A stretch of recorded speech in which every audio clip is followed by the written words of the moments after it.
कल आपको पहाड़ी मंदिर का कागज मांगेगा, आप देने सकोगे क्या? बताओ, बोलो। अरे पहाड़ी मंदिर तो फांसी तोमरी था।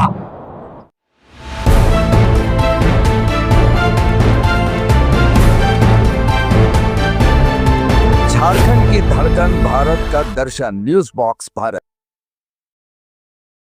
आदाब, जोहार। डोरंडा के उर्स मैदान में, ये ऐतिहासिक उर्स मैदान में आज वक्फ कानून के विरोध को लेके एक बड़ा विरोध प्रदर्शन का आयोजन किया गया। इस उर्स मैदान में बहुत ही भारी संख्या में लोग शामिल हुए। भारी बारिश के बावजूद लोग डटे रहे और जो तमाम सामाजिक धार्मिक संगठन के लोग आए वो एक लाइन में, एक स्वर में कहें कि किसी भी सूरत में वक्फ कानून को नहीं मानेंगे। और इस पर सारे लोग जो यहाँ आए थे उनके बातों पे लब्बैक कहा। और कहा जा सकता है कि जिस तरह से पूरे देश में वक्फ कानून का विरोध हो रहा है, उसका असर धीरे धीरे शोला बनते जा रहा है, आग की तरह फैलता जा रहा है। और अब ये मुसलमान का आंदोलन नहीं है, अब इसमें सभी धर्मों को लोग शामिल होकर इस आंदोलन को आगे बढ़ा रहे हैं और वक्फ कानून का सीधे तौर पे विरोध कर रहे हैं।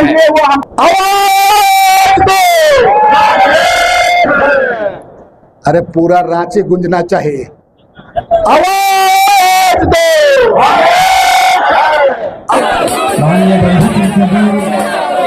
बारिश में भी लोगों को जोश कर रही है और जबरदस्त तरीके से वक्फ कानून का विरोध हो रहा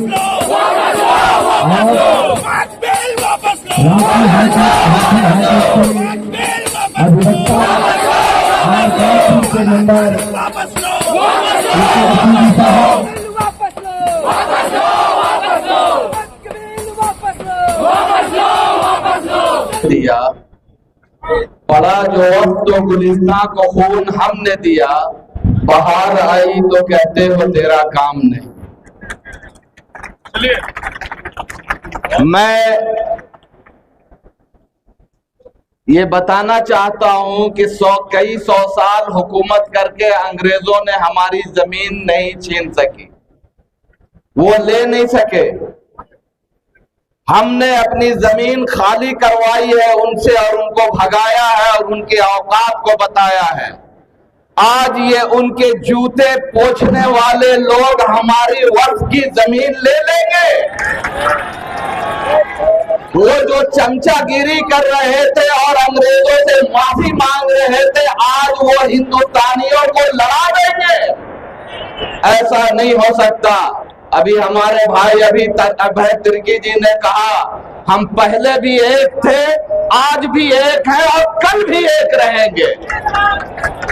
हम इस मुल्क की हिफाजत के लिए थे और इस मुल्क की हिफाजत करेंगे। हम सिर्फ वक्फ की लड़ाई नहीं लड़ रहे हैं, हम इस मुल्क के संविधान को बचाने की लड़ाई लड़ रहे हैं, इस मुल्क के जान बचाने की लड़ाई लड़ रहे हैं। तुम गरीबों की जमीन छीन कर अमीरों के देने की सियासत कर रहे हो, हम उसको बचाने की लड़ाई लड़ रहे हैं। तुम झूठ बोलते हो कि मुस्लिम गरीब भाइयों के वक्फ के जायदाद से हम फायदा पहुंचाएंगे। तुमने ये नैरेटिव चलाया कि 9,40,000 एकड़ जमीन मुसलमानों की है और ये पूरे हिंदुस्तान के लोगों को इस बात पे वर्गलाया कि रेलवे और डिफेंस के बाद सबसे ज्यादा जमीन मुसलमानों के पास वक्फ की जमीन है। ये उतना ही झूठ है जैसे दिन को रात बोलना झूठ है। तुम्हारी हमारी जमीन पर सिर्फ नजर नहीं है, हमारे ईसाई भाइयों के 9 एकड़ 9 करोड़ 39 लाख एकड़ जमीन है। तुम उसको भी छीनना चाहते हो, हम उसको भी बचाना चाहते हैं। और तुमने ये नैरेटिव चलाया कि मुसलमानों के पास सबसे ज्यादा जमीन है, ये हथियाई हुई जमीन है। मुसलमानों का ईमान है और यकीन है इस बात पे कि कोई भी मुसलमान नाजायज कब्जे की हुई जमीन पे नमाज नहीं पढ़ सकता। तो तुमने कैसे ये इल्जाम लगाया कि हमने तुम्हारी जमीन ली है? वो हमारे आबाओ अजदाद और पुरखों की दी हुई जमीन है। और वक्त की जायदाद का मतलब होता है अल्लाह की जायदाद, और अल्लाह की जायदाद पे कोई तिरछी नजर भी देखेगा, हम उसकी आंख निकालने की ताकत रखते हैं। तुम हो कहां? ये एक्ट ला करके सोच रहे हो कि हथियार होंगे, ऐसा नहीं हो सकता। मुसलमानों ने कल भी इस मुल्क को बचाने के लिए अपना खून बहाया था, और आज भी इस मुल्क को खून बचाने के लिए खून बहाएगा। हम इस बात को कहना चाहते हैं कि हम इस मुल्क के रखवाले हैं, और तुम चौकीदार होकर के लुटे हुए हो। तुम लूटना चाहते हो, तुम गरीबों की जमीन से निकाल कर अडानी और अंबानी को देना चाहते हो। जैसे तुमने एंटेला वो दुनिया के सबसे महंगी बिल्डिंग है, उसको मुसलमान यतीम बच्चों की जमीन को तुमने उसको दिया है। वो होने नहीं देंगे। एक हो गया, दो हो गया, चल गया, और तरह तरह की बात करके तुम जो लड़ाना चाहते हो, हम लड़ने वाले नहीं हैं। आवाम दो, आवाम दो, ये काला कानून वापस लो, ये काला कानून वापस लो। ये मुल्क हमारा है और हम इस मुल्क के हैं। हम हिंदुस्तान जिंदाबाद, इनकलाब। इस बारिश में भी डोरंडा के उर्स मैदान में लोगों का हुजूम उमड़ा है, और आपके ही बीच से नारे लग रहे हैं, जब जब जुल्मी जुल्म करेगा। ये आपका जो अधिकार है, डॉक्टर बाबा भीमराव अंबेडकर, पंडित जवाहरलाल नेहरू, सरदार वल्लभ भाई पटेल, महात्मा गांधी जैसे लोग, महान विचारक लोग, जो आपको अधिकार दिया है, आज वही अधिकार आपका खतरा में है। सवाल मुसलमानों का अस्तित्व का है, सवाल यहाँ के दलित, गरीब, आदिवासी पिछड़ों का अस्तित्व का सवाल है। ये जो लड़ाई लंबी लड़ाई है, शॉर्टकट वाला रास्ता नहीं है ये लड़ाई, एक बात समझ लीजिए। जज्बाती में मत आना, कोहराम मचा देने बोलने से नहीं होता है। आपको बहुत समझ बुझ करके चलना है। नहीं, हमारी लड़ाई मुकाम तक ले जाना है, और हर हालात में ये लड़ाई जीतना है। ऐसे तो मैं कहना चाहूंगा कि चाहे मोदी करे कि कोई करे, झारखंड में यहाँ पर हमारा, हम लोगों का राज है। दुनिया की कोई ताकत नहीं है झारखंड में वहां वोट संशोधन का कानून यहाँ लागू कर सके। इतनी बड़ी तादाद है, चाहे कोई भी केंद्र की सरकार हो, राज्य की सरकार हो, मुसलमानों को नजरअंदाज करके कोई राज और सत्ता नहीं चला सकता। इस बात को तुम समझो।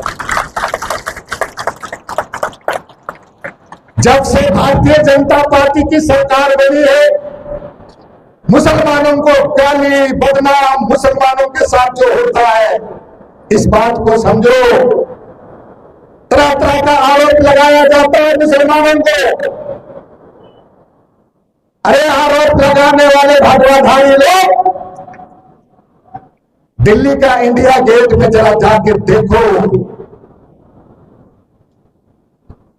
अगर सिख 100 कुर्बानी दिया है तो 75 मुसलमान भी कुर्बानी दिया इस देश की आजादी के लिए। आप अंडमान चले जाओ, काला पानी, मुसलमानों ने हंसते हंसते इस देश के लिए काला पानी में कितना फांसी में चढ़ गया है, उसको तुम देशभक्त का बात सिखाते हो, बात पढ़ाते हो। ये देश चाहे हिंदुओं का हो, जितना हिंदू का अधिकार है, हम हिंदू हो, मुसलमान हो, सिख हो, ईसाई हो, इस देश के मुसलमानों का अधिकार बराबर बराबर का है। इस बात को समझना हो, ललकारना होगा, लेकिन जज्बाती में नहीं। वोट की बात बहुत सारा आता है, आपको समझना होगा। जो बात अभी आपकी बात हो रहा था, चाहे मदरसा का हो, चाहे मस्जिद का हो, चाहे इमाम बाड़ा का बात। अरे मोदी जी और भगवाधारी, तुम समझो, हमारे भाई साहब भी बता रहे थे कि कोई भी नाजायज जमीन में मस्जिद का जमीन नहीं होता है, नमाज अदा वहां नहीं की जाती है। सही बात है ना? कल तो कानून में संशोधन करा देंगे, डीसी और मजिस्ट्रेट से कागजात की बात करते हो। अरे मोदी जी, 158 साल और 60 साल की बात को मत कुदरो, मत कुदरो। आपने आजादी की लड़ाई नहीं लड़ा है, हमारे लोग लड़े यहाँ पर, हमारे मुसलमान भाई लड़े हैं और भाई लड़े यहाँ पर। अरे कागज मांगने का बात करते हो, अजय तिर्की है कि चले गए, कल आपको पहाड़ी मंदिर का कागज मांगेगा, आप देने सकोगे क्या? बताओ, बोलो। अरे पहाड़ी मंदिर तो फांसी तोमरी था, आप उसमें ट्रस्ट बना के कर रहे हो, कोई कागज मांगेगा आप दे दोगे? मेरा कहने का मतलब कि अब आप 158 साल की बात को मत उठाओ, मत उठाओ। खुदाई काम करने का काम मत करो। ये देश सभी जाति धर्मों का देश है, इस देश को बचाना हम सभी लोगों का कर्तव्य है। आप तमाम लोग जानते हैं कि अभी पूरे हिंदुस्तान के हर कोने कोने में मुसलमान तहरीक चला रहे हैं, मुसलमान आंदोलित है, जिसको जहां चाहे प्रखंड स्तर हो, जिला स्तर हो, प्रदेश का स्तर हो, हर जगह आंदोलन हो रहा है। और आंदोलन इतना तेज हो गया कि आज जो दूसरे लोग हैं वो पूछ रहे हैं कि गलियों में, बाजारों में, शहरों में मुसलमान इत्तेफाक और इत्तेहाद के साथ, नारेबाजी के साथ किस मुद्दा पर आवाज उठा रहा है। लेकिन अफसोस है कि दूसरे लोगों के कान में ये बात चली गई, लेकिन हमारे कानों में अभी तक पूरी बात नहीं पहुंची है। आज आपके घर में आपका पड़ोसी अगर आपका जमीन कब्जा कर लेता है, आज आपका पड़ोसी आपके इज्जत और आबरू पर नजर डालता है, आज आपका पड़ोसी अगर आपकी तिजोरी खोल करके चोरी करने का काम करता है, तो आप ये नहीं देखिएगा कि पड़ोसी किस जाति का है, किस धर्म का है, आप उस पर हमला कीजिएगा। आप अपने इज्जत आबरू को बचाइएगा, आप अपने जमीन को बचाइएगा, आप अपने दौलत को बचाइएगा। लेकिन आज अफसोस है कि आज हमारा हर चीज लूट रहा है। हम लोग देख रहे हैं, हम लोग महसूस कर रहे हैं कि आने वाले दिनों में हमारा मस्जिद होगा कि नहीं होगा, हमारा मजार होगा कि नहीं होगा, हमारा रिलीजियस धर्म होगा कि नहीं होगा, लेकिन हम बेदार नहीं हो रहे। अल्लाह की अमानत में मोदी सरकार की खयानत है। ये वक्त की जमीन किसी की बाप की नहीं, हमारी दान दी हुई जमीन है। हमारी जमीन में हमारा हक है। भारत सरकार ने जो हमें ताकत दी थी, जो संविधान ने हमें जो शक्ति दी थी, उसमें एक जो खयानत करना चाहती है मोदी सरकार, वो कतई नहीं होगा। आप सभी जानते हैं कि हम आप जो एक वक्त में जमीन देते हैं वो अल्लाह के नाम पर देते हैं। वो गरीब मजलूमों के विकास के लिए उसका उपयोग किया जाता है। लेकिन अभी कुछ भाइयों ने कहा कि मोदी सरकार कहती है कि जिनका उस पर कब्जा हो चुका है उससे छुटकारा दिलाने के लिए कानून बनाया गया है। आज जो इस काले कानून का समर्थन कर रहे हैं वो लोग इसको हथियाना चाहते हैं संपूर्ण रूप से, इसीलिए उसका समर्थन कर रहे हैं। देश को दिग्भ्रमित किया जा रहा है हिंदू मुसलमान सिख ईसाई के नाम पर।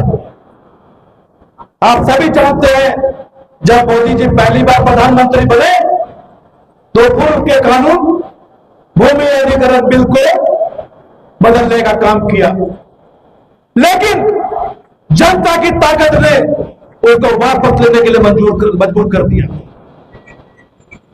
उसके बाद उन्होंने अनेक कानून लाने का प्रयास किया, लेकिन उनको बार बार मुंह की खानी पड़ी। और मैं आज कहता हूं इस मंच से कि मोदी सरकार, आपने जो अल्लाह के जमीन पर उनके जो ताकत पे हमला करने का प्रयास किया गया है, अल्लाह आपको, खुदा आपको नेता नाबूद कर देगा। भारत के संविधान ने हमें ताकत दी कि हम अपने धार्मिक आधारों पर चलेंगे, हमारा एक अपना धार्मिक आधार होगा। पूरा देश नहीं, पूरा विश्व जानता है कि मुसलमान की जब मस्जिद बनती है तो उसके खरीदी हुई जमीन पर बनती है, अपनी जमीन पर बनती है। हमारा गुरुद्वारा बनता है तो हम अपने जमीन पर बनाते हैं। कोई चर्च बनता है तो चर्च की अपनी जमीन होती है, लेकिन हम किसी के जमीन पर कब्जा करके कोई अपना धार्मिक स्थल नहीं बनाते हैं। जिस तरह से आप जानते हैं कि मोदी जी जब से गद्दी में बैठे हैं तब से सिर्फ इसका एक ही काम है कि आपस में लड़ाना और सत्ता में कायम रहना। यह सच्चाई है साथियों। हमने जब से मोदी जी को देखा है, चाहे गुजरात के जब से मुख्यमंत्री थे तब से वो लोगों को लड़ाकर सत्ता में काबिज होने का काम किया है साथियों। अरे मैं एक चीज कहना चाहता हूं मोदी से कि पुलवामा हमला हुआ, जहां पर एक छोटा सा चाकू लेकर ले जा सकते थे, 300 kg का आरडीएफ कैसे पहुंचा? 300 kg का आरडीएफ कैसे पहुंचा साथियों? जहां पर चप्पा चप्पा पे जांच होती है, आप एक छोटा सा कांटी, एक छोटा सा छुरी ले जा सकते हैं और 300 kg का आरडीएफ कैसे पहुंच गया? आप देखिए, आप कल गांव की बात करें जहां पर ना जाने दर्जनों से चेक पोस्ट है, उस चेक पोस्ट को पार करके AK-47 कैसे पहुंच गया? अरे साफ तौर से कहना चाहते हैं साथियों कि आपस में लड़ाने का साजिश है। हिंदू मुस्लिम को आपस में लड़ाना चाहती है, क्योंकि अभी चुनाव नजदीक है। बंगाल और बिहार में जो विधानसभा का चुनाव है, इस चुनाव में हम लोग कैसे लोगों को आपस में बांट सके और हिंदू वोट का आपस में कैसे ले सके, इसके लिए सिर्फ का षड्यंत्र रचा जा रहा है। ये वक्त में ला करके ये दिखाना चाहती है मोदी सरकार कि हम हिंदुओं का फेवर में काम कर रहे हैं। मैं साफ तौर से कहना चाहता हूं मोदी जी से कि अगर आपको हिंदू के फेवर में काम करना है तो आप एक कार्ड बना दीजिए, उस कार्ड का नाम रखिए हिंदू कार्ड, जो हिंदू भाइयों को दे दीजिए और कहिए कि इस कार्ड बना के जाइए, जिस मॉल में जाइएगा, जिस शॉपिंग मॉल में जाइएगा, चाहे सोना चांदी खरीदे, चाहे गाड़ी घोड़ा खरीदे, चाहे चावल दाल खरीदे या चीनी खरीदे, कोई भी चीज खरीदे तो 5% छूट हो जाए, ऐसे खरीद लीजिएगा। आप कहीं हिंदू बनने लगे, हिंदू का हित सिद्ध करना चाहते हैं तो, लेकिन ऐसा काम नहीं करेगा साथियों। ये काम करेंगे किसके लिए? अडानी और अंबानी के लिए काम करना चाहते हैं साथियों। आप जितने रुपये ये लोग ला रहे हैं, आप गौर से देख लीजिए, सारा का सारा बिल अडानी और अंबानी के फेवर में करना चाहते हैं साथियों। और एक चीज बताइए, किसान इतना बड़ा फौज लेकर के चला था दिल्ली में घुसने के लिए, वो तो घुस नहीं पाया। AK-47 लेकर कैसे गांव में घुस गया साथियों? कैसे घुस गया? अरे जिस समय वहां पर एक दिन पहले जहां पर फोर्स और जिला पुलिस मुस्तैद थी जांच पड़ताल करने के लिए, वहां पर सिक्योरिटी के लिए खड़ा थी, उसको एक दिन पहले क्यों हटाया गया? क्यों हटाया गया?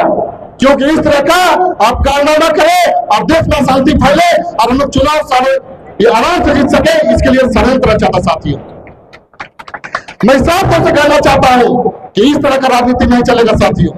राजनीति करना है तो शिक्षा पे करिए, रोजगार पे कीजिए, महंगाई पे कीजिए, बेरोजगारी को हटाने के लिए कीजिए, देश को आगे बढ़ाने के लिए कीजिए, तब जाके हम सत्ता में कायम रहेंगे साथियों। इस तरह का छल कपट करके आप दूसरे को लड़ा करके मार काट करके इस तरह की सत्ता में आप काबिज नहीं रह सकते हैं। मैं साफ तौर से कहना चाहता हूं, अरे मुगलों ने आया तो ताजमहल बना दिया, अंग्रेजों ने आया तो रेल पटरी बना दिया, मोदी ने आया तो हाथ में कटोरा थमा देगा साथियों। पहलगाम नहीं होता, पहलगाम नहीं होता, मगर बदकिस्मती है कि हमारा चौकीदार, जरा जोर से, हमारा चौकीदार डॉक्टर साहब हम नहीं बोल रहे, जरा जोर से, अरे नारा भी लगाओ, जरा जम के खड़े होकर नारा लगाओ।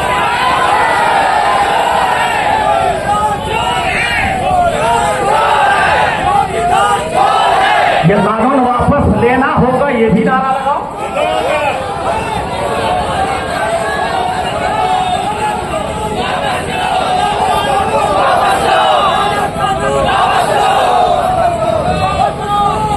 बापू के हत्यारे नाथूराम गोडसे के नाम पर उनका औलाद बनकर देश में राज कर रहे हैं। वो कौन है जो मुस्लिम विरोधी नारा लगा रहे हैं, जो मुसलमानों को कहते हैं देश का हिस्सा नहीं है? गलत फहमी है साथियों। इस भारत के इतने बड़े बगीचे में हमारा नेता लालू प्रसाद यादव ने हमेशा सांप्रदायिकता के खिलाफ में, आरएसएस के खिलाफ में, कट्टरपंथियों के खिलाफ में मजबूती से लड़ा और कभी समझौता नहीं किया साथियों। हम लोग उस विचारधारा के लोग हैं, हम लोग उस विचारधारा के मानने वाले लोग हैं। आज हमारे नेता लालू जी ने आह्वान किया, सेक्युलरिज्म पर खतरा है, धर्मनिरपेक्षता को तोड़ने के लिए फिर कट्टरपंथी जो है जागने की कोशिश कर रहे हैं, उसको चकनाचूर करने के लिए हम लोग को सबको घर से निकलना पड़ेगा। आज हम लोगों ने संसद में विरोध किया, न्यायालय में हम लोगों ने पिटीशन डाला और जन जन जागरण चलाकर पूरे भारत वर्ष में जो है हम लोग अमेंडमेंट का जो है विरोध कर रहे हैं।